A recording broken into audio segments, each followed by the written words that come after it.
So the first time I did a crack at the bevel guide, I didn't have these screws here, and I was trying to be slick about it. So I thought, well, if it's got one pivot point, it might rock, and yeah, it might, but it doesn't. So I put 2 in here, but the problem was my angles were just a little bit off. So that's why my grind here was not consistent. And it was also the wrong angle. So in version 2, I added these screws, and these are 1/4 by 20, so I drilled and tapped them. The large pin here, these 3 large holes are 1/4 inch. So the way this works is you fit the first hole and screw it in there. And then the other thing I learned was once you get the screw in there, you need to level the blade. So this will fit. I'll do it on this side. So you need to level the blade. And so what I do is I had a mark going here. I know where so I've got it nice and level. And then I take a clamp and clamp down the other side. That allows me to be consistent. So that's how it got this nice line. I think what was happening before was when I was clamping this down, I was putting it down here, and it wasn't actually level to the bottom because this is curved. I needed to have the blade level, and that's what gives me the good grind. So this is version 2. Now to control the height, to control the angle, I use this screw here, and this is a 3/8 by 16. And I have another nut here that I just screw down on it. And that is what gives me the ability to finely tune this angle. So just loosening this nut, I can screw this in, and this comes out, and my angle increases or decreases. So right now I've got it at a 10-degree bevel. When I get done, I just lock it. Now I'm good for both sides all the time, and my grind came out great. So I know I said I wanted to use the hickory that I had for the leftover for the Thor's hammer project, but I just wasn't happy. You know, I've done all this work to make this just the heirloom that I want, and I'm just not wanting to put something plain on it. So I went and got some Bacote or Bacote or whatever. It's a it's got this dark brown. I mean, come on, isn't that beautiful? So that is going to be the scales. Actually, it's going to be, these two match better. So it'll be that side and that side. So I know I said I wanted to do it, but this thing just got to be better and better for me. And now I just want it to be something really, really cool. And hey, that's the way it goes. So these were only about $10 from Bushcraft.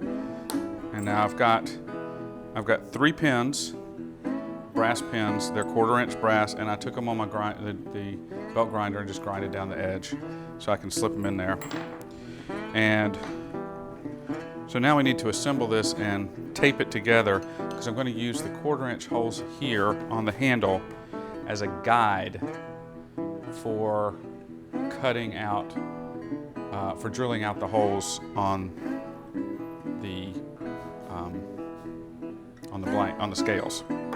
So I've got my tape, I've got my scale, and now I just got to position it where I want it, and we'll get to work. Okay, so I know where I want the stock to come up to. So I'm gonna just bring it right up. It needs to come to about right there. So position everything. I got a little lip on that side. Got a little space everywhere, all the way around, which is good. So now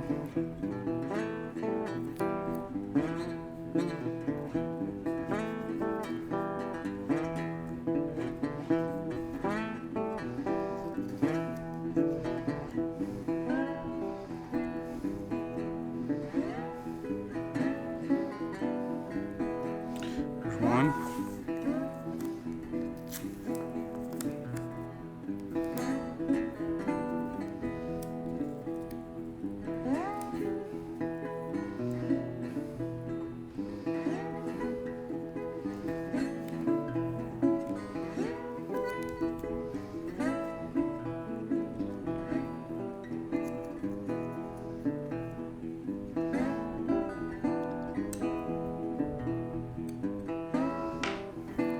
All right, so now I've got the first scale taped up. I've got space all the way around.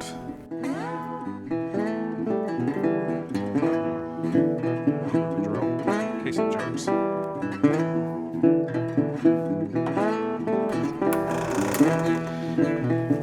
And I just wanted to check, make sure it was spinning straight. So what we're going to do is we're going to drill.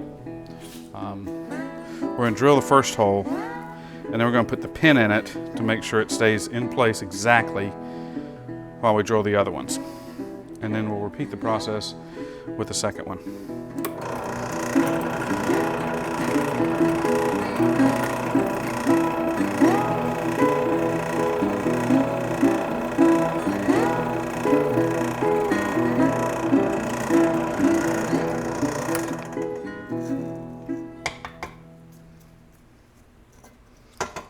All right, let's put the pin in.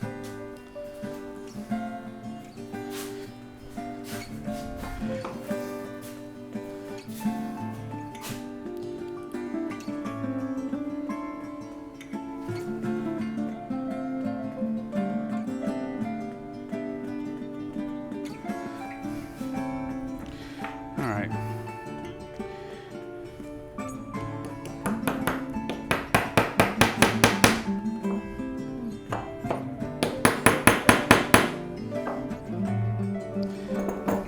Go.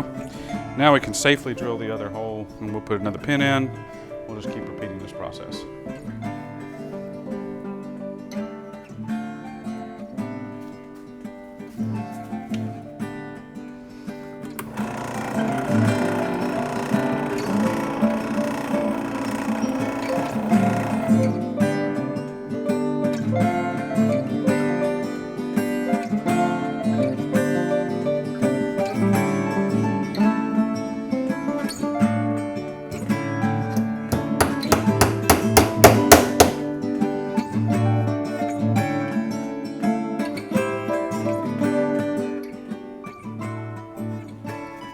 Okay, now that I've got it put together,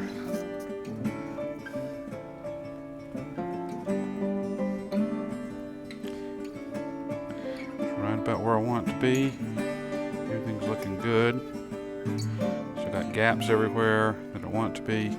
So now, I'm gonna do this a little different. I'm gonna do the front, I'm gonna do the back, because the middle pin was bare to get out. So got to be real cautious here. So here we go.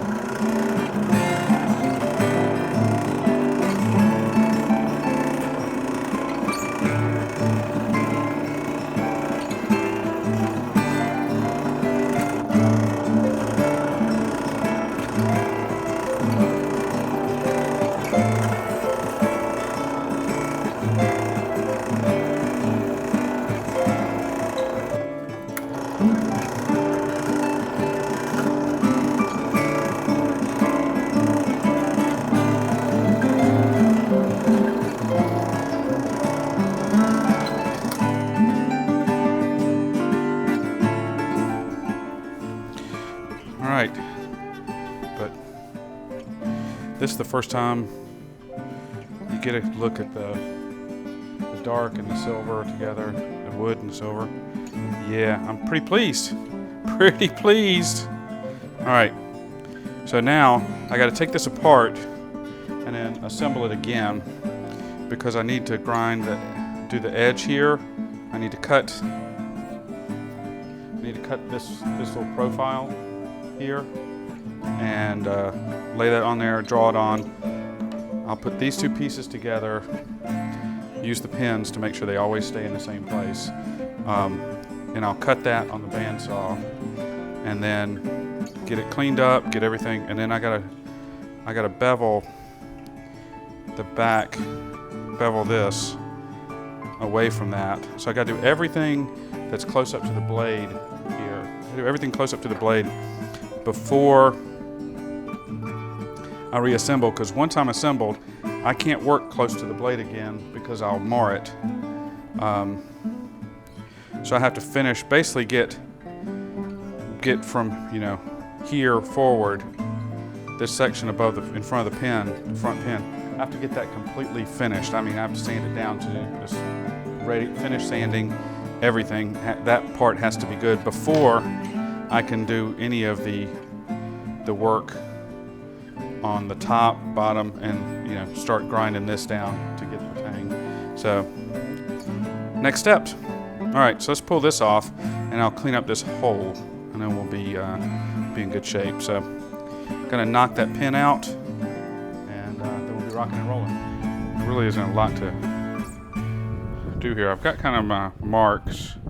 I'm just gonna transfer them over to the front of over the front of this. So,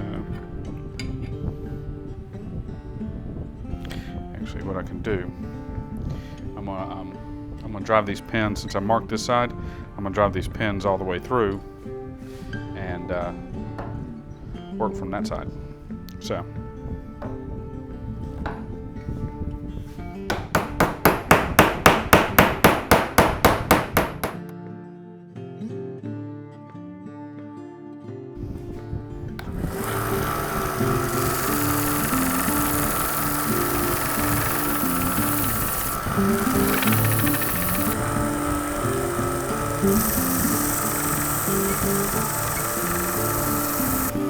All right, so now I've got the 80 grit.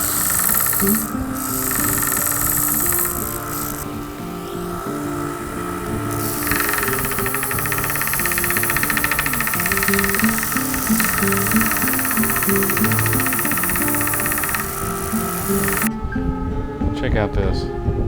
It's like, comes together just like a perfect V. Ah, that's nice.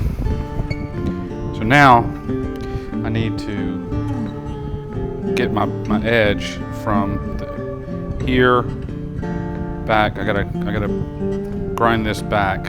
It's gonna take some time on this grinder, but I gotta grind this back almost to the almost to here, so that when I put the knife on, when I put the blades on, I can get to that section. So it's got to be a line kind of like about that angle, I think.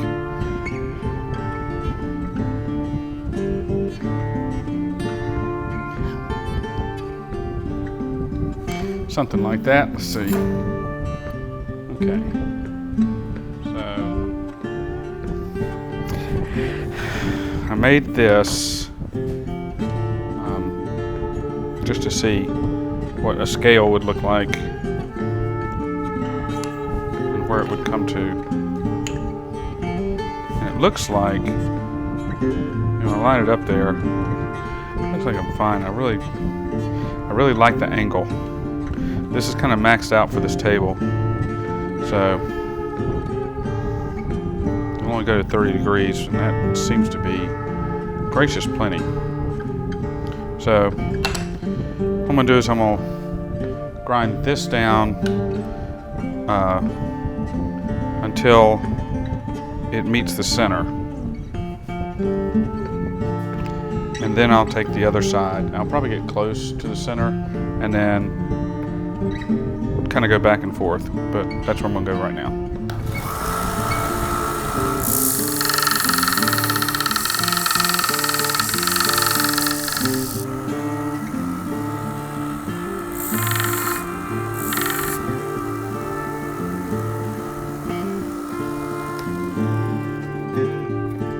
All right, so I've got one side done. Now I gotta drive these pins back through to the other side so they're flat on this side, then I can do the other part.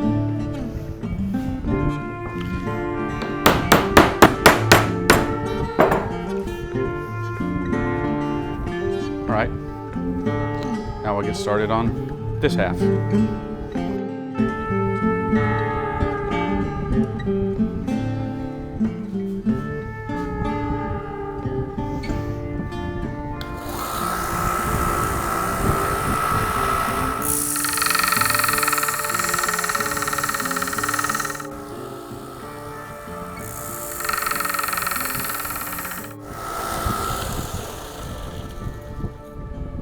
Go.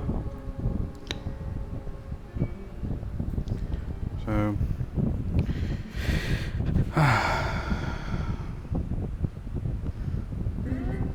looks pretty good. It's even. Yeah, I'm very pleased. Very pleased. It's even. It slopes back from the blade enough to give me some room. So now I need to finish this and go and sand and do all the other finishing work on this because I'm not going to have a chance to do it later. So more sanding.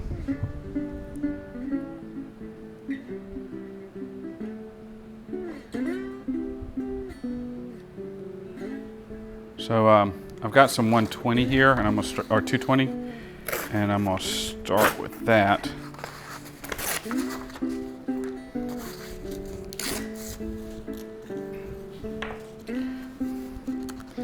I'm just gonna wrap it around a little block of wood to give me a nice straight edge. I'm just gonna.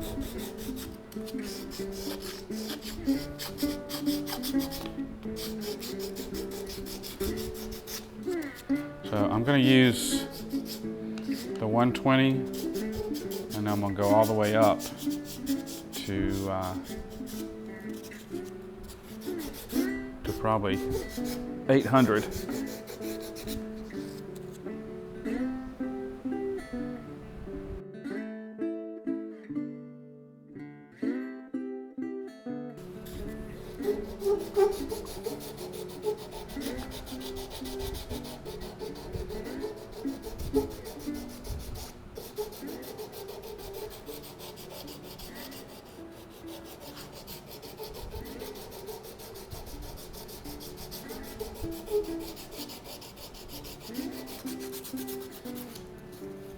I know a lot of people hate sanding, and it used to be one of my most disliked steps because I want to see the project finished. I want to hurry up and get there. I've gotten older. Sometimes I can appreciate it for the zen nature of sanding. I like to paint houses. Well, I like to paint in my house. I don't enjoy the setting up and putting down the tarps, and I don't enjoy the cleaning up, but the painting process itself, I really enjoy. So my job requires so much concentration to do it. And when I'm painting, I can think about whatever I want to think about. It doesn't take a ton of concentration to paint. It does when you're doing close-up stuff, cut-ins, and you know, you can't just be sloppy about it. But it doesn't require the intense concentration my job does.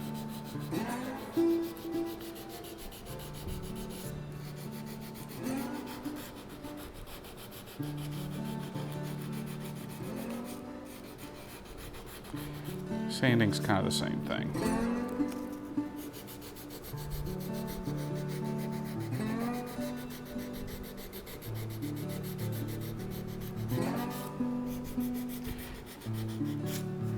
Kind of zone out. You can kind of keep asking yourself, is that part the best I can make it?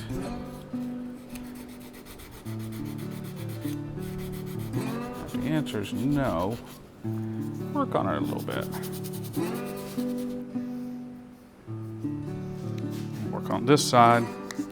You don't want to do like all on one side and then all on the other. You want to keep switching back and forth. Make sure your lines don't change.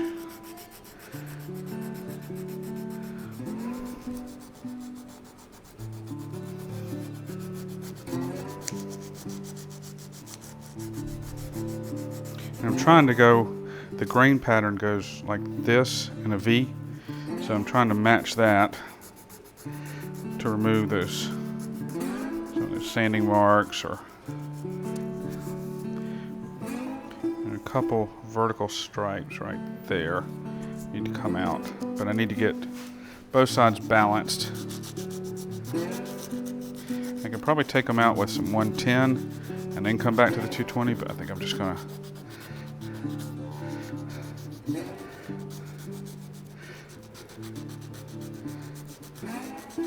dance with the one that brought me. So I'll just keep working here.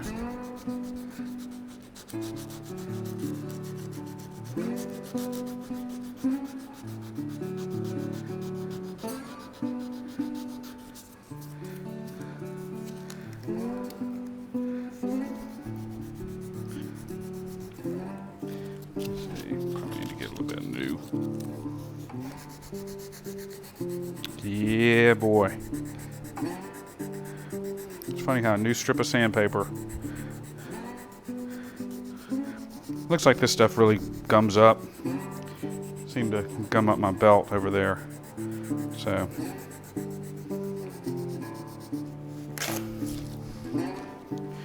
Now we're going to move on to some 400. Remember, this has to be completely finished. If it's not, I'll never be able to finish it because I can't get sandpaper down next to the blade. I'll scratch the blade and then I can't. And it's a case of continually fighting each other. So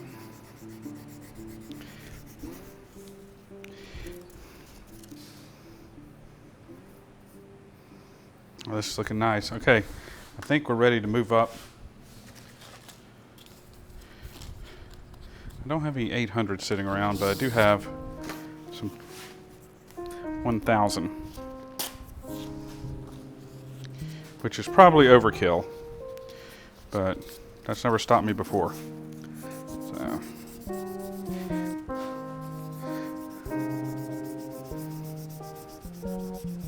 I'm kind of committing to my sanding regimen for the rest of the knife, because if I do the rest of it, let's just say I stopped at 220 for the rest of it, then this part would look out of place. So I'm kind of committing myself. I'm going to go up to 1000 all the way across.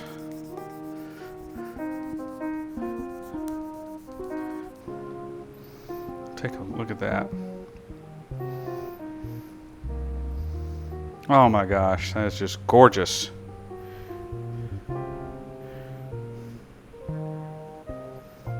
That'll be probably coming off with their blade.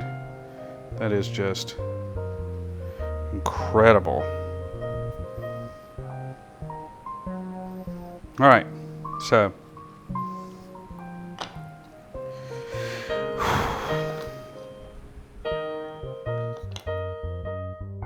boy, we've come a long way, haven't we? From a regular metal bar to this. And now we've I've got the scales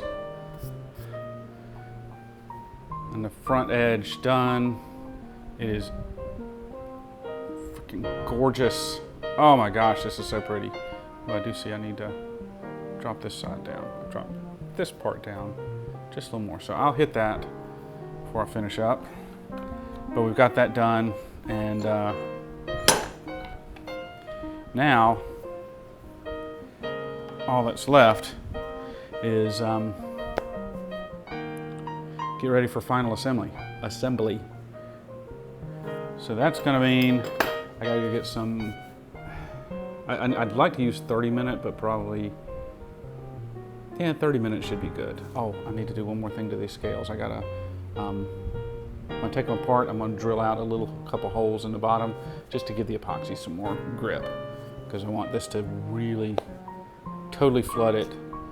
I want the blade encased in epoxy so that only the edges see the light of day, or any moisture or anything like that. So I'll go get some 30-minute epoxy, and then yeah, then we'll be ready to glue it up, assemble, and that'll take not too long to assemble, but it's messy. And then once that's done, we'll let it cure for overnight, come back the next day, and we can take the clamps off and see the work, and we can start grinding down the scales. So my scales are really big, but I'm going to grind them down to match this profile right here. And because I want this in a full tang knife, the tang, this metal part, shows all the way through, and that's what's going to happen here. So yeah, really exciting. Got a couple of nicks on it. I have to do some more sanding on the blade, but I don't know I haven't decided if I want a shiny blade or I want a matte blade. You can always go from shiny to matte. It's not as easy to go from matte to shiny. You really have to do a lot of work. So right now it's shiny, and I'll figure that one out. But I'm gonna finish this up, and then I'm gonna pack it in for the night, and we'll hit it again tomorrow.